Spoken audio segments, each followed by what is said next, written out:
नमस्कार, मैं हूं आपके साथ कांची बंसल और इंडिया न्यूज़ के डिजिटल प्लेटफॉर्म पर आप सभी का स्वागत है। अब 25 नवंबर को विधानसभा चुनाव होने हैं राजस्थान में, ये बात तो सभी जानते हैं।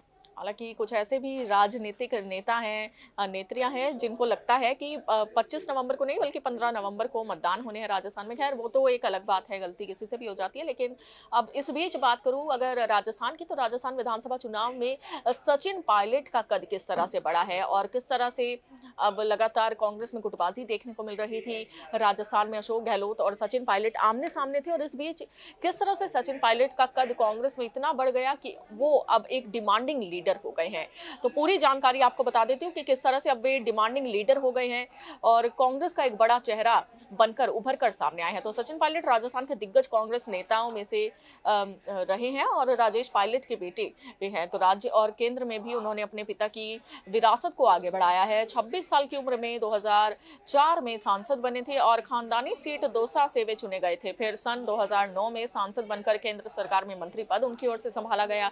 इसके बाद सचिन पायलट को प्रदेश की राजनीति में भेजा गया। 2013 में गहलोत के नेतृत्व में राजस्थान की पार्टी बुरी तरह से हार गई, तो सिर्फ 36 साल की उम्र में सचिन पायलट को राजस्थान कांग्रेस अध्यक्ष की जिम्मेदारी मिल गई थी।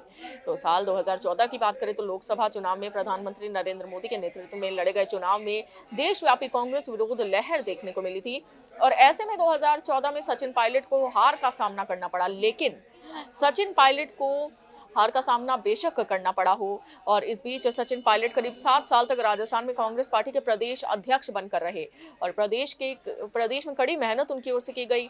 5 साल बाद कांग्रेस पार्टी को दोबारा सत्ता मिली और अशोक गहलोत मुख्यमंत्री बने और फिर डिप्टी सीएम सचिन पायलट को बनाया गया।